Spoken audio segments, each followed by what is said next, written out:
अस्सलाम वालेकुम। ऑनलाइन क्लासों में आपका स्वागत है।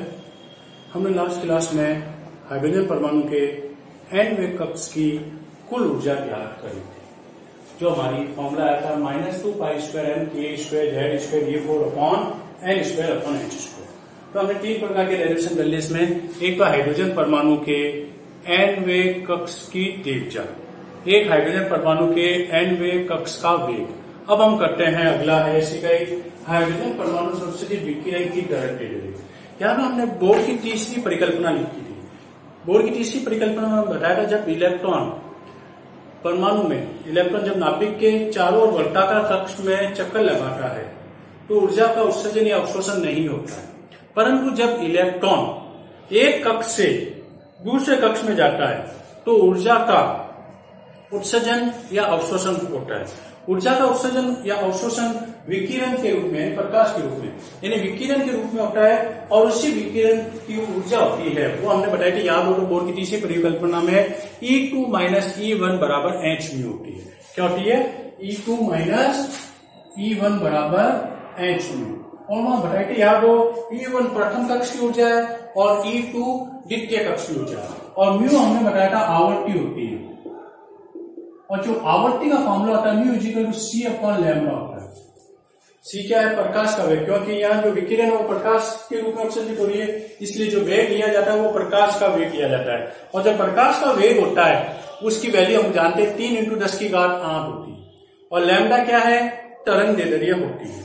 ठीक है, तो म्यू क्या होती है? आवर्ती, प्रति सेकंड उत्पन्न कंपनों की संख्या को आवर्ती कहते हैं। और लैम्डा क्या होती है? जो प्रकाश होता है जैसे तरंग के रूप में ऐसे उत्सर्ग हो रहा है, तो इनके बीच की जो दूरी होती है, ऊपर वाले को हम कह सकते हैं श्रम और नीचे वाला होता है ग्रह, तो इनके बीच की जो दूरी होती है उसको ही हम क्या कहते हैं? तरंग दैर्ध्य कहते हैं। अब हमको यहाँ पर किसका मान निकालना है? तरंग दैर्ध्य का मान निकालना है। और यहाँ हम तरंग दैर्ध्य का मान निकालने के लिए बोर की तृतीय परिकल्पना ही लगा सकते हैं और कुछ भी नहीं लगा सकते। तो हम यहाँ बोर की तृतीय परिकल्पना से तरंग दैर्ध्य का मान ज्ञात करेंगे। बोर की तृतीय परिकल्पना से किसका? तरंग दैर्ध्य का मान ज्ञात करेंगे। तो वो कैसे निकाले जाएंगे? बोर की तृतीय परिकल्पना से तरंग दैर्ध्य का मान कैसे निकाले? माना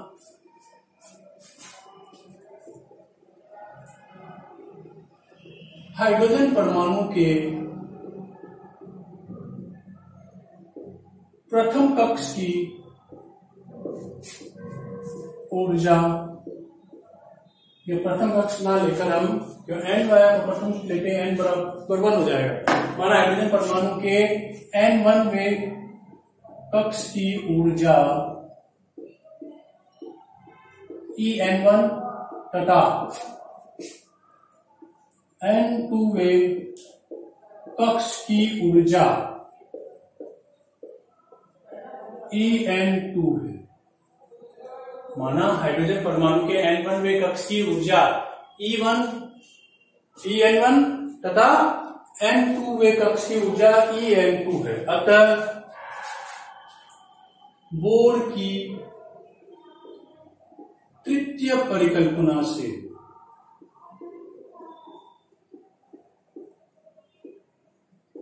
क्या थी? E2 या En2 - En1 बराबर hν।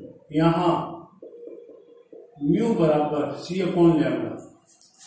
ठीक है, यहां म्यू बराबर c/λ। और En और E1 का मान कैसे निकालेंगे? हम जानते हैं n वे कक्ष की ऊर्जा होती है -2π²m/k²Z²/n²/h²।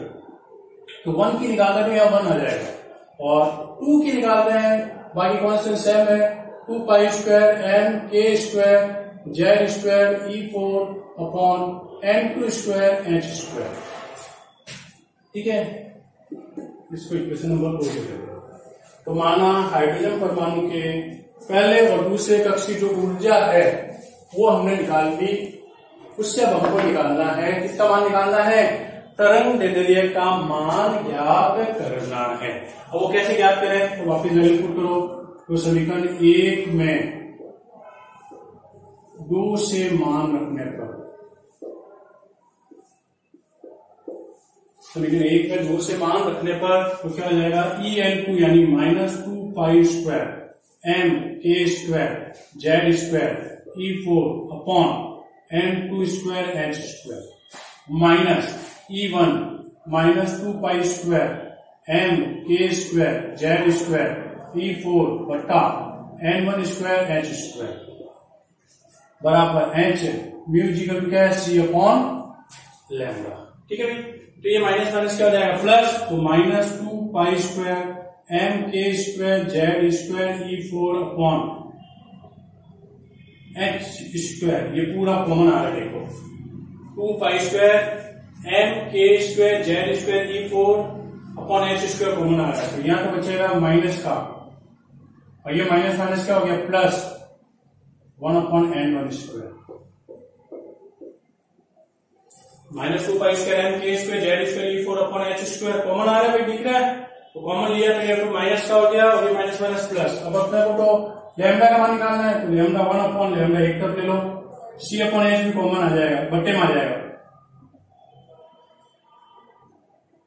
के स्क्वायर जेड स्क्वायर E4 यहाँ पे H स्क्वायर है और ये C अपॉन H बट्टे में आ गया, और प्लस को पहले लिख दिया माइनस को बाद में लिख दिया। ओके, ये C और C क्या हो जाएगा C क्यूब, तो क्या हो जाएगा 1 upon lambda equal to 2 pi square M K square Z square E4 upon C H cube 1 upon N1 square minus 1 upon N2 square, C और C H क्यूब। अब देखो ये सब कांस्टेंट है, 2 constant pi constant M constant, तो इस सब constant को एक नया कांस्टेंट नाम दिया जाता है R।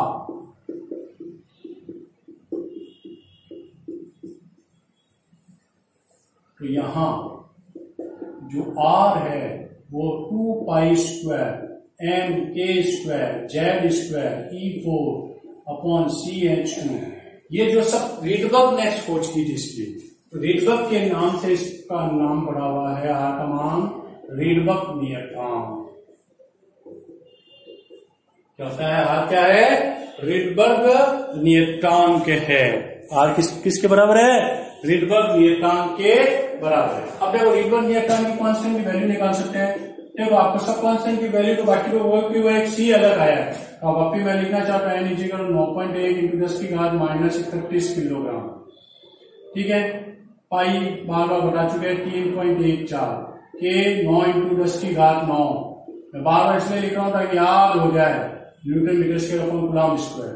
जेड हाइड्रोजन परमाणु E 1.6 इंटू 10 की power minus 19 coulomb, H 6.62 into 10 की power minus 34 joule into second, और C होता है जो प्रकाश का वेग होता है, और प्रकाश का वेग होता है 3 इंटू 10 की power 8 metre upon second. C क्या है, प्रकाश का वेग जो कितना होता है 3 इंटू 10 की घात 8 मीटर अपॉन सेकेंड। ये सब कांस्टेंट की वैल्यू यहां रखते हैं, जो R यानी जो रीडबर्ग नियतांक है उसकी कांस्टेंट वैल्यू आती है, वो आपको याद रखनी है, एग्जाम में जरूर नहीं आपको मिले, 1.097 इंटू 10 की पावर 7 मीटर इनवर्स। कितना आता है 1.097 इंटू 10 की पावर 7 मीटर इनवर्स होता है। ये हमारा किसका मान आता है, रीडबर्ग नियतांक का। तो ये हमारा हाइड्रोजन परमाणु से उत्सर्जित विकिरण की जो तरंग देती है उसका फॉर्मूला क्या आ गया, 1 upon lambda is equal to R 1 upon N1 square minus 1 upon N2 square. जब N1 क्या है प्रथम कक्ष की ऊर्जा है, जबकि N2 क्या है द्वितीय कक्ष की ऊर्जा है। एक यहां पर जो 1 अपॉन लैम्डा है इसको हम एक और वैल्यू भी कहते हैं, अगर उसका डेरिवेशन पूछ ले तो 1 अपॉन लैम्डा को म्यू बार कहा जाता है, और यहां जो म्यू बार है वो कहलाती है तरंग संख्या। तो अगर तरंग संख्या का डेरिवेशन कहते हैं तब ये भी डेरिवेशन है। तो ये है हमारे हाइड्रोजन परमाणु से उत्सर्जित विकिरण की तरंग देखो ये। अब हम करते हैं हाइड्रोजन परमाणु से उत्सर्जित विकिरण या हाइड्रोजन परमाणु से उत्सर्जित विकिरण की विभिन्न श्रेणियां। हाइड्रोजन परमाणु से उत्सर्जित विकिरण की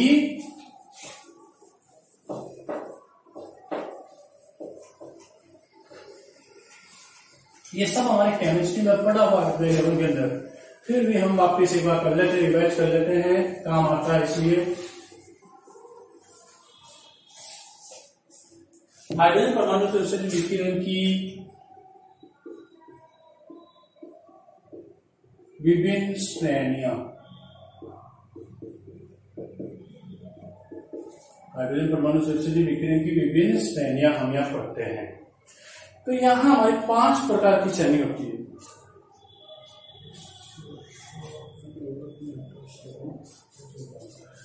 यहाँ हमारी कितनी प्रकार की श्रेणियां हैं? 5 प्रकार की श्रेणियां हैं। देखो उन श्रेणियों को देख, श्रेणी स्पेक्ट्रम होता क्या है? हाइड्रोजन परमाणु में जब इलेक्ट्रॉन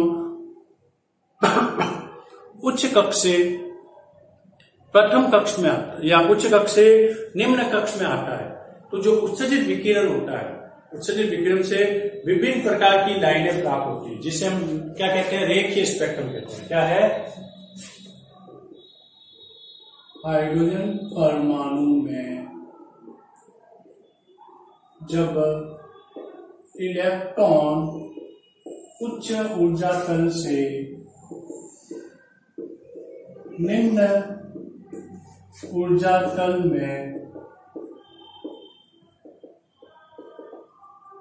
संक्रमण करता है, तो उत्सर्जित विकिरण से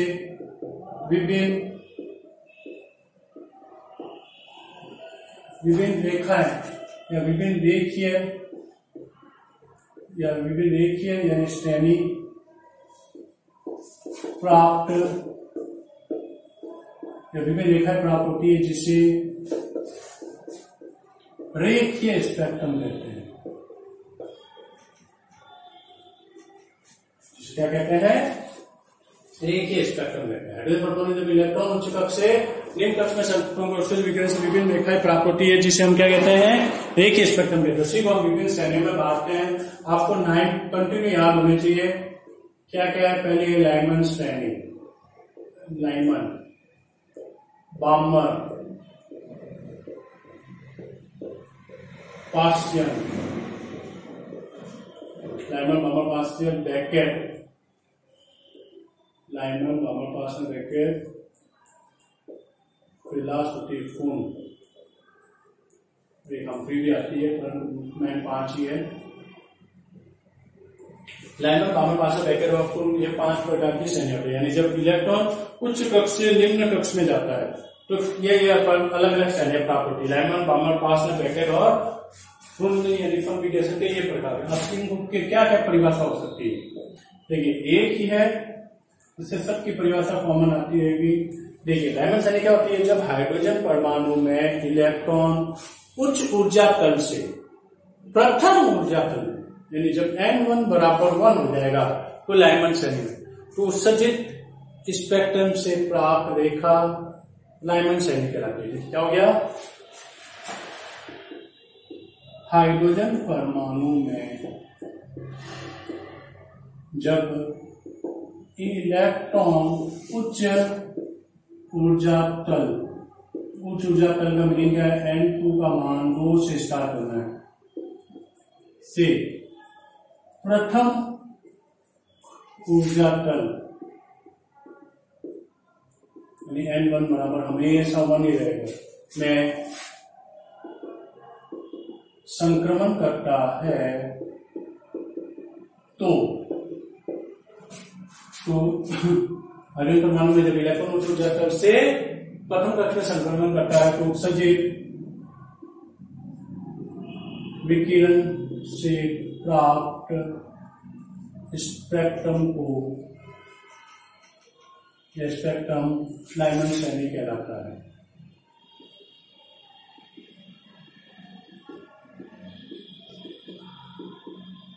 यानी इसके फिक्स है अतः लाइमन श्रेणी के लिए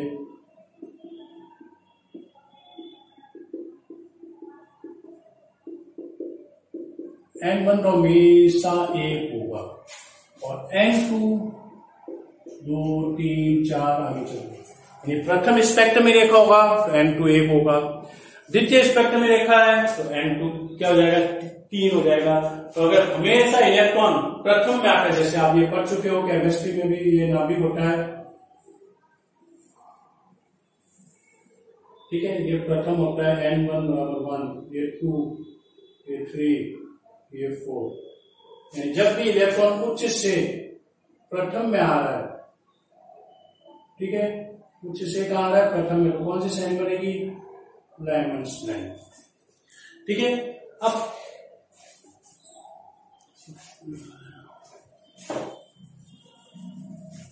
क्या हो रहा है, बाहर थोड़ी बात वो क्यों हो जाएगी, हाइड्रोजन परमाणु जब इलेक्ट्रॉन उच्च ऊर्जा तल यानी N2 बराबर यहाँ 3 4 चलेगा और कहाँ आएगा, द्वितीय में। इसलिए मैंने कंटिन्यू नाम याद रखो, लाइमन बामर पास में ब्रैकेट होना, ठीक है। तो हाइड्रोजन परमाणु जब इलेक्ट्रॉन ऊर्जा तल ये आ जाएगा, क्या आएगा, द्वितीय ऊर्जा तल में। तो कौन सी श्रेणी होती है, बामर श्रेणी। फर्स्ट श्रेणी के लिए N2 बराबर N1 पर 3 हो जाएगा, N2 4 5 चलता रहेगा। इसमें N4 बराबर 4 हो जाएगा, N2 बराबर 5 6 आगे चलता है। इसमें N1 बराबर 5 हो जाएगा, N2 बराबर 6 7 ये चलता है। जब भी हाइड्रोजन परमाणु में इलेक्ट्रॉन उच्च से प्रथम में आएगा तो लाइमन में, उच्च से द्वितीय में आएगा तो बामर, तृतीय में आएगा तो पाश्चम, ब्रैकेट और फोन। यानी अगर हम इसका चित्र बनाना चाहें तो जैसे ये नाभिक है,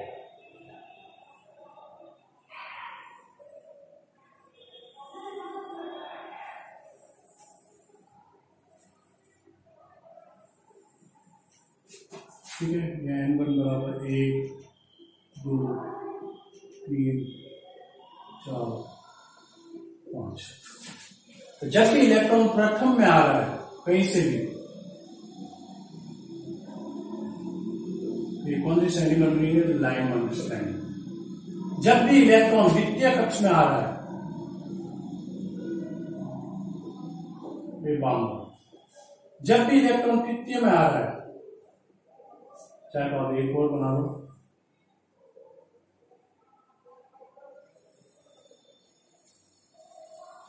ठीक है। जब भी आपका कहां से आ रहा है, बामर पाश्चम, लाइमन हो गया, बामर हो गया, पाश्चम हो गया। फिर अगर कहीं पर भी फोर्थ में आ रहा है, लाइमन बामर पाश्चम ब्रैकेट। और जब भी आपका फिफ्थ में आ रहा है और आगे और जो भी होगा यहां से आ जाएगा, ठीक है, लाइमन बामर फुल श्रेणी। तो ये 5 प्रकार की श्रेणी होती है, लाइमर बामर पाश्चम ब्रैकेट और फुल श्रेणी होती है। उससे हम किसी भी प्रकार की श्रेणी निकाल सकते हैं। N बराबर क्या था, 6, या मैं लिख देता हूं N1 बराबर 1 और N2 बराबर 2 3 4। तो ये हमारी अलग अलग परिभाषा हो जाती है हर प्रकार की श्रेणी की। जब इलेक्ट्रॉन हमेशा प्रथम कक्ष में आएगा तो लाइमन श्रेणी, द्वितीय कक्ष में आएगा तो बामर, तृतीय पाश्चम, ब्रैकेट और फुल। अब हमेशा जब N2 का मान निकालने के लिए हम यहाँ एक फॉर्मूला लिखेंगे, बहुत इंपॉर्टेंट फॉर्मूला होता है। N2 का मान हमेशा N1 प्लस P से निकाल सकते हैं। यहां P स्पेक्ट्रमी रेखा की संख्या है, तो बहुत मोस्ट इंपॉर्टेंट फॉर्मूला है, आपके न्यूमेरिकल के हिसाब से बहुत काम आएगा हर जगह कॉम्पिटिशन में भी। बुक में मिलता नहीं है फिर भी हम बता देते हैं। N2 बराबर कैसे निकाल सकते हैं, N1 प्लस P। ये काम क्यों आ रहा है, जैसे सवाल आ गया, लाइमन श्रेणी की द्वितीय स्पेक्ट्रमी रेखा की टर्न दे दे रही आपको, लाइमन श्रेणी की द्वितीय स्पेक्ट्रमी। अब देखो लाइमन है तो दिमाग में पहले आ जाना चाहिए, लाइमन आती है N1 तो हो गया 1। अब आ रहा है द्वितीय स्पेक्ट्रमी रेखा, तो अब कंफ्यूजन आता है N2 में। N2 के लिए मैंने बेसिक फॉर्मूला बता दिया 5 प्रकार की श्रेणी के लिए। N2 बराबर N1 प्लस P। तो लाइमन है तो N1 तो 1 होगा और सवाल में P दिया हुआ होगा। सवाल में P क्या दिया हुआ है, द्वितीय स्पेक्ट्रमी रेखा। तो P बराबर यहाँ 2 रखा, तो N2 का मान क्या हो गया, 1 प्लस 2 बराबर 3। तो N2 का मान 3 लेके करना है, क्योंकि कंफ्यूजन N2 में हो जाता है। क्योंकि हम N1 तो हमको मालूम चल गया, लाइमन बामर पाश्चम ब्रैकेट फुल याद है 1 2 3 4 5। N2 में क्या ध्यान रखना है, P हमको सवाल में देगा, तृतीय चौथी पांचवी पहली दूसरी कुछ भी। तो अब N2 का 5 श्रेणियों के लिए कॉमन फार्मूला मैंने बता दिया है। N2 बराबर क्या होता है, N1 प्लस P होता है। जहां पी क्या होता है, स्पेक्ट्रमी रेखा की संख्या। सवाल में स्पेक्ट्रमी रेखा देगी, उसकी वैल्यू रखो और हमको भी जैसे बामर की चतुर्थ रेखा की निकालो, तो बामर है N1 2 और चतुर्थ P 4, 2 + 4 कितना हो गया 6। तो ऐसे सॉल्व करके आप किसी का भी फॉर्मूला सॉल्व कर सकते हैं।